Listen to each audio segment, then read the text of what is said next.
Good afternoon and good morning, wherever you are. Throughout this forum, we found Asia and the Pacific region is facing immense challenges, meeting large financing gap for transforming food system in a sustainable and resilient way. ADB need to support food system transformation by leveraging on private and public partnership and providing innovative knowledge solution. ADB can play an important role in catalyzing public and private capital and channeling it into food system transformation. The first ADB publication that we are launching today, titled Financing Sustainable and Resilient Food System in Asia and the Pacific, discuss the ways to close large financing gap through public and private actions and recommend actions for ADB to support the sustainable and resilient transformation of food system in Asia and the Pacific, leveraging banks' knowledge capacity and financial instrument.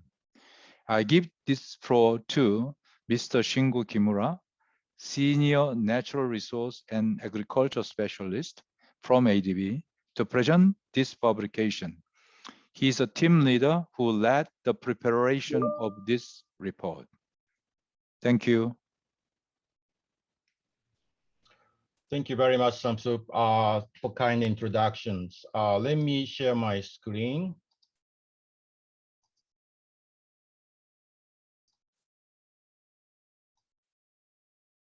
Is it okay? Okay, so on behalf of three authors, myself and Kevin Chen and Qingfan Zhang, I would like to briefly introduce the publication we made on financing sustainable and resilient food system in Asia Pacific. We published in October. So just let me start explaining the motivation of this publication. Most of us who are working on this sector, agriculture sector, was seeing in our sector as supply of food for human dietary needs. But we have been looking at primarily on agriculture production, infrastructure, and technologies. But we are more and more realizing that these issues in food and agriculture sector is much beyond food productions, food security, and rural development, and has many interlinkages with our development agenda. For example, for our ADB's operational priority, the food and agriculture sector has strong linkage with all of those: poverty, gender, climate change, city governance, regional cooperation that we have discussed in this forum.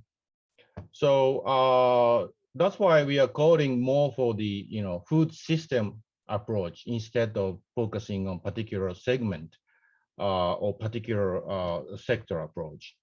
And also, if we look at the, we are also looking at beyond food production, but also looking at whole food supply chain, from production to the consumption. In other words, from the farm to fork. Because even if you're talking about greenhouse gas emissions, probably local productions can reduce emission from transportation, but if production has very big emissions, it will not achieve our goal. So we really need to look at whole supply chain instead of each segment of supply chain. So the food system approach, we take holistic view on food supply chain from the production to consumption. So that's why we are trying to adopt this approach. And then as we discuss in many occasions in this forum, we have many actions to take for sustainable, resilient transformation food system. I don't go into detail. So if you look at this figure, according to this Food and Land Use Coalitions, this hidden cost of global food system is exceeding actually market value of global food system. So as I said, the health consequences, obesity, undernutrition, or environmental, impacts, footprint, greenhouse gas emission, natural capital degradation, and rural welfare, food losses.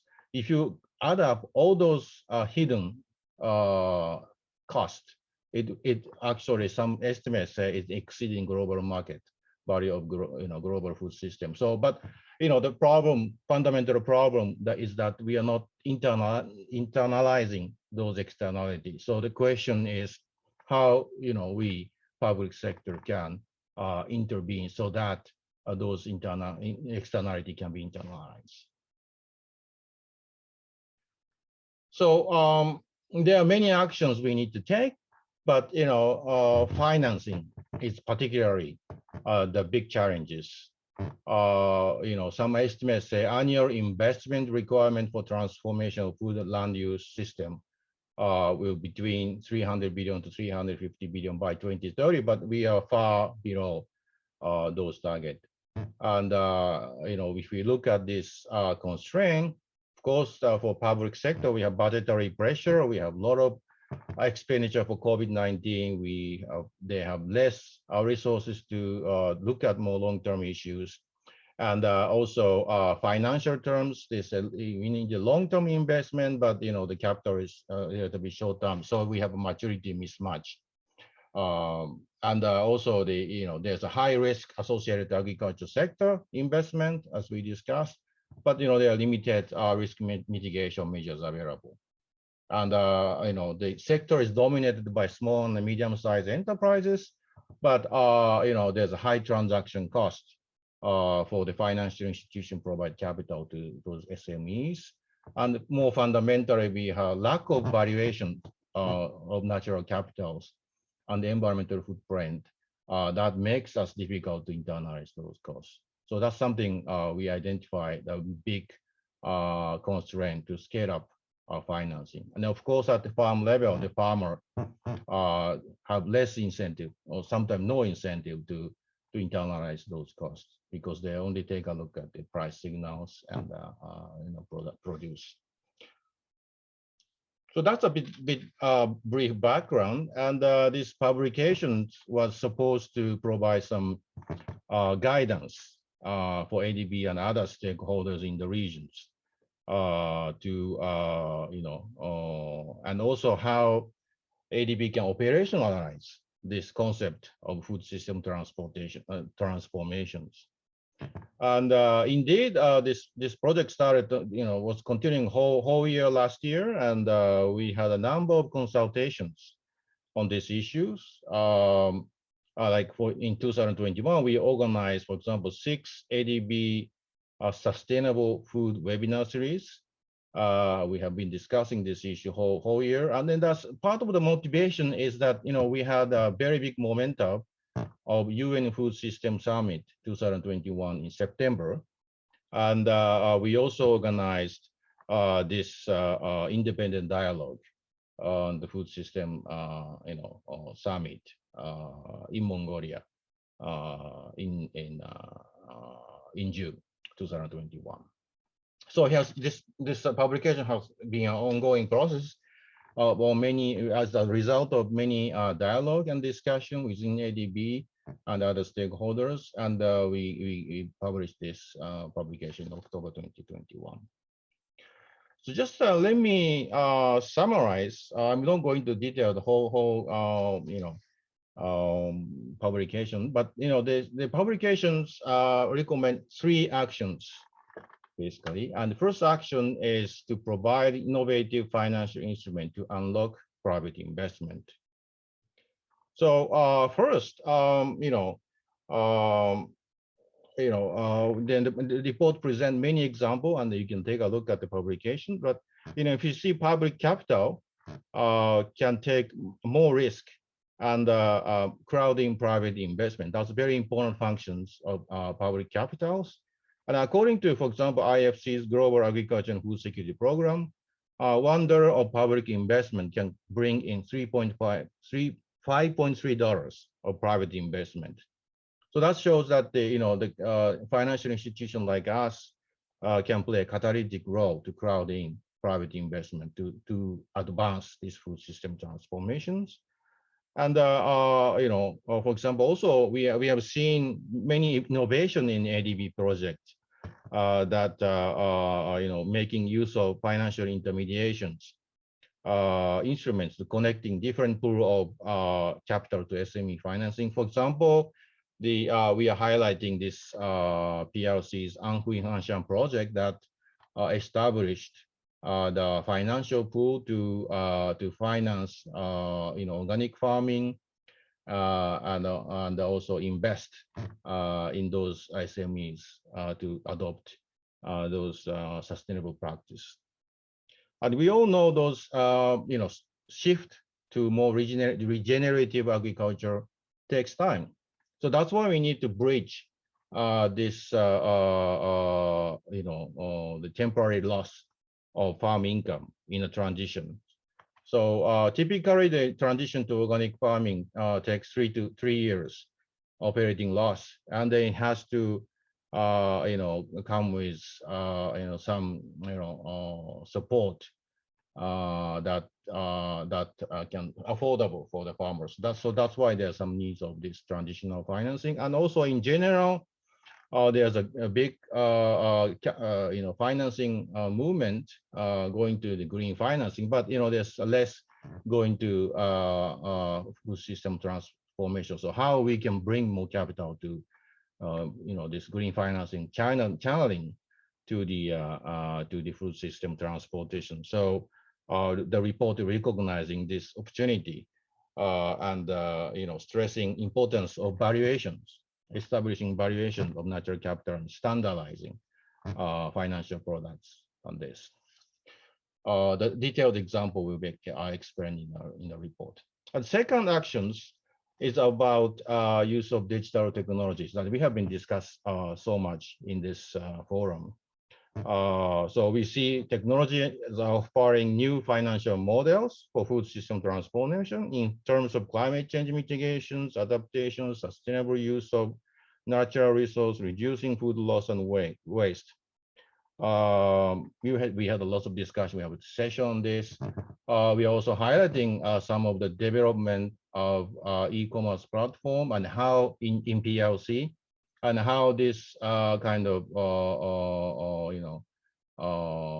digitalization of food supply chain are reducing, for example, food waste and the environmental footprint throughout food supply chain and bringing more economic opportunities to farmers.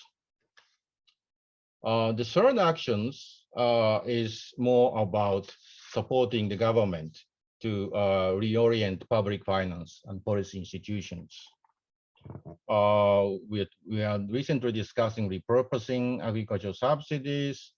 According to the estimate of OECD, out of 536 billion provided annually in the public support to farmers, only 2/3 is provided through means that distort farm business decisions. So we have large opportunity of reallocating those distortive environmental harmful support to more sustainable policy objective. And we have seen many innovative financial policy and financial instruments like environmental tax, payment for environmental services. We've seen already in the PRC in introducing those instruments. Many times we hear the opportunity of carbon credit system, which is part of the tradable permit system. And even previous session, we talk about a lot about traceability and eco-labeling that allow farmer to capture some value that allow consumer to to cover the cost of additional action by farmers to take environmental and climate smart agricultural production system. So finally, the report provided some suggestion, and as we have discussed in whole forum, the ADB can play more the platform of collaboration between government, international organizations, universities, and also the private sectors on those 3 key actions. And we are particularly suggesting to establish this financial financing structuring facility, that's called Innovative Natural Capital Financing Facility, that is now under preparations by the STCC team at this moment.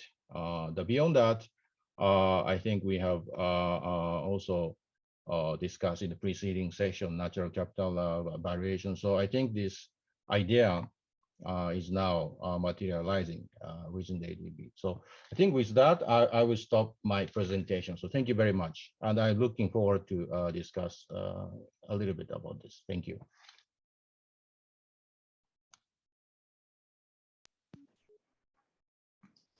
Thank you, Mr. Kimura. Oops. Yeah, thanks, Mr. Kimura, for excellent presentation. Another important study that we are sharing today is the Cambodia Agriculture, Natural Resources, and Rural Development Sector Assessment Strategy and Roadmap. This publication assesses, among others, that Cambodia has forgone many value addition opportunity despite its rich agriculture and natural resources. It further highlights the urgent need to build domestic capacity for processing and adding value to the agriculture product. Please welcome Mr. Takeshi Ueda, the Principal Natural Resource and Agriculture Economist at Asian Development Bank here with us to present this publication. Over to you, Mr. Ueda. Thank you very much, Sansep. Good evening and good morning and good afternoon, everyone. Yeah, let me just start. This is not like what Shingo has presented. This is kind of regular ADB exercise in order to kind of strategize ADB's assistance to developing member countries.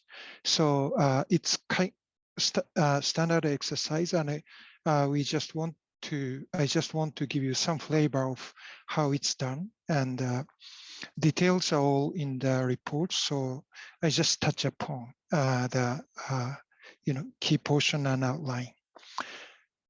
Okay, so I'll first explain about what this exercise is about, then getting into the specific sector assessment very briefly, and strategies, and how we come up with this assessment eventually as key strategic areas, and then actually pick one key area, strategic area of assistance to see how it's going to be operationalized.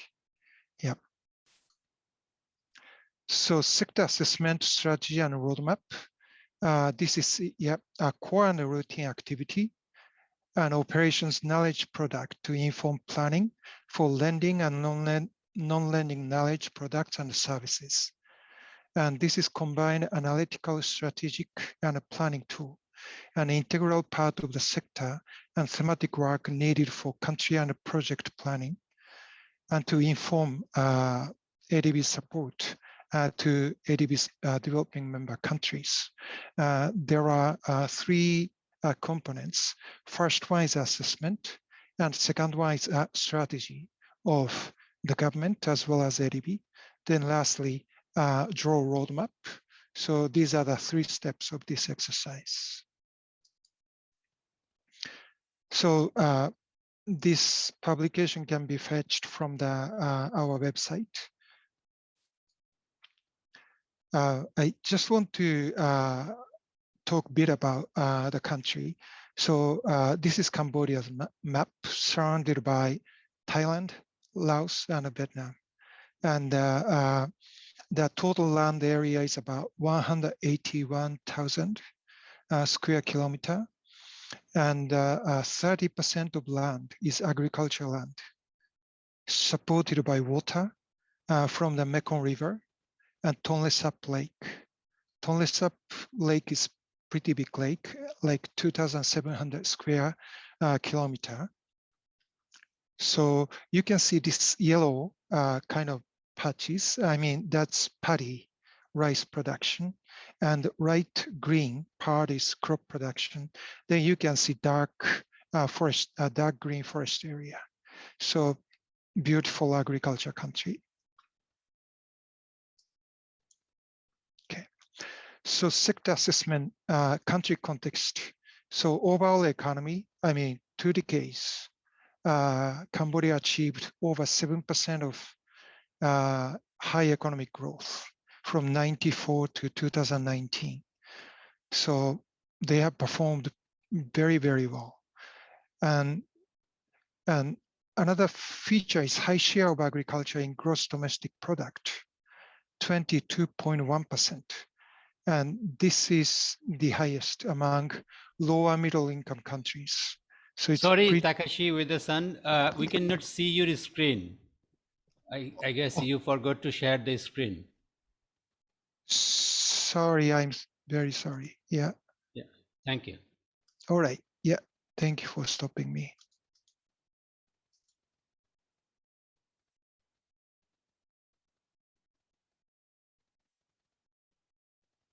Do you see screen now? Yes, sir. Yes. Okay. All right. Great. Let me just go back to the map. Right. So yeah, I just explained this yellow portion is paddy, and the light green portion is crop, other crop, and then dark green portion is forest. So this is how it looks, and you see in the middle, Tonle Sap Lake. It's a huge lake. Then there is Mekong River flowing on the kind of right middle part of this area, this Mekong River. So right. So getting back to high share of agriculture in GDP, and in employment, it's about 32.3%. However, the agriculture sector growth has been slow, quite low. So it's likely that, this share of agriculture in GDP will decrease. Yeah. So COVID-19 impacts on supply side, based on the food prices, agriculture sector have done pretty well. So price-wise, it's quite stable for key commodities. But like demand side, or the farmers purchasing power, or non-farmers, they lost jobs. So the issue was more like loss of livelihoods and income of many households. And right, so government launched a cash transfer program to assist. Okay. So poverty situation, significant achievement from 2007. At that time, 47.8%, reduced to 9.5% in 2019. However, many of them are around the poverty line still. So there was kind of risk there. But this COVID kick in, then now this poverty rate increased up to almost 18% as of end of last year. So you can see how they are vulnerable. And then rural-urban disparity, this has been decreased as well. However, again, this COVID impact may have changed this disparity, which was closing. Then the other two facts, decreasing average land holds and widening inequality in land distribution. So government distributed some of the land for poor people, and land size, average land size is now about 1.3 hectare, and family size of 5, they can live on that, but they cannot really live comfortably. So it's really, I mean, they have to somehow, I mean, increase productivity within the limited land, or they have to go on to other income sources. So that's the kind of situation. Then lastly, decreasing share of farm income for rural population. So, I mean, it's already happening. You know, part of family members, they earn from outside, and that becomes important source of family income. Yeah. Let me just move quickly, sorry. So sector assessment, there are 3 kind of aspects we covered. One is agriculture, then natural resources, and cross-cutting issues. I just touch upon these natural resources and water resources, limited irrigation, irrigated arable land. This country has only 20+ percentage of irrigated land. It's quite small compared to some other countries. So that's big area. And this investment in water is focused not so much of integrated approach, water resource management approach. So that's another area required some assistance. And weak O&M, right? So just cross-cutting issues, food security, safety, nutrition, and climate change and disaster risk. So these things are highlighted in this assessment. Okay, so strategies, we look into government strategies, national strategic development strategies, sector strategy, industrial development policy, and climate change strategy, plus ADB strategy. Then we draw this ADB's agriculture sector strategy for Cambodia. Okay, so there are 3 key areas. One is enhancing agriculture productivity. Next is strengthening agriculture value chains. And lastly, strengthening natural resources management and disaster resilience. Yep. So I just briefly show second key area, agriculture value chain. Only 10% of agriculture outputs are considered processed within the country, mostly going to Thailand, Vietnam, Korea, China, different countries for further processing. So that's the weakness. And so there are fewer areas like limited processing capacity, fragmented production, poor access to finance, weak rural road network, poor access to technologies. These things are all kind of factored into ADB's operation in agriculture value chain segment. So I'm just showing some of our ongoing projects as well as pipelines. And yep, I just finished here. Thank you very much. Hi, Mr. Ueda. Thanks very much for your excellent presentation. Have a deep dive in Cambodia agriculture and rural development, following the Mr. Kimura's big picture thing. Now we have it about 8 minutes. I'd like to have it about 5 minutes for the open floor. Anyone who want the any questions? Any also suggestion from the floor? If you have it, please raise your hand or just put it in the chat box.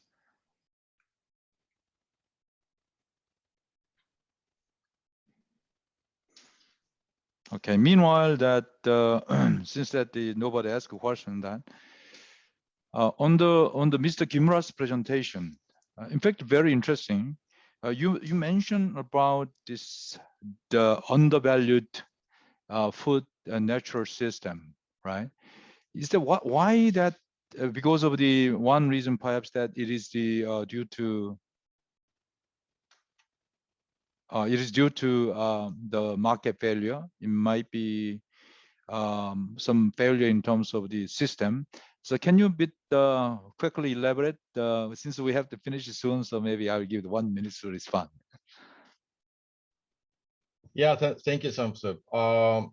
Yeah, I mean, it has been always there, but it is very invisible, and we always calculate value of production, quantity of productions, and we have productivity is defined by output by input, but we didn't calculate this, for example, bad output or good, I mean, some output with some externalities like water quality, scenery, some negative, maybe some positive, and also some input sides. For example, agriculture use a lot of water, but sometimes it's not, there's no price on it.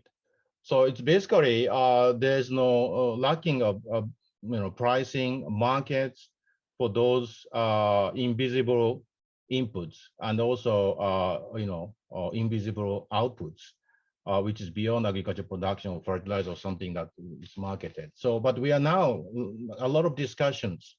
We have also discussed in ADB forum before in a Das Gupta report talking about those value of biodiversity. So I think the discussion is very much advancing, and ADB should, I think, follow up all those emerging discussions on the variation of those non-market inputs and outputs. Yeah. Let me stop here. Thank you. No, thanks very much.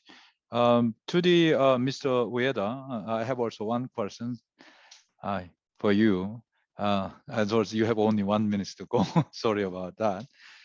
You recommend the three. You give the three recommendation. One, enhance agriculture productivity, enhance value chain agriculture sector, and also natural and then disaster risk.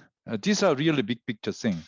But as a takeaway for the participant here, can you give the one or two very concrete investment option, the recommendation for Cambodia to revive or to enhance all those? Thank you. Yeah. So thank you, Sonsop. Yep. So I mean, the direction of this, publication is Cambodia has huge agricultural resources and natural resources, but they are not harvesting enough. I mean, economic opportunities from it. So it's really this processing private sector capacity is crucial. So I would say this not only SME, but the agro-processing private sector, we have to somehow facilitate their investment through financial intermediary lending, or some of the regulatory changes. So we can certainly help them in financing aspect. And the government, I see some government participation. I just want to say hi to Cambodian colleagues, but they can certainly check on their regulation to make an enabling environment for private sector. So those are the things that can be done. Thank you. Thanks very much, Mr. Ueda and Mr. The Kimura for excellent presentation, and also with very concrete recommendation. But key message you are giving to us, the challenge we are facing is daunting. Public sector alone, we cannot do that. It's very important to leverage the private sector financing, private sector technology, digital technology. We have to work together. And for that, also, we need to create the enable ecosystem for that, the changing public institution and then the purpose. So this is excellent. And thank you very much for this. Also, I'd like to also thank you all participants. Also, someone particularly provided the comment. Before closing, I'd like to also ask all participants, there's one, the feedback looking for. So please check it, the feedback, provide the feedback for this session. Thank you very much. Thank you, Mr. Ueda and Kimura, for excellent presentation. Thank you.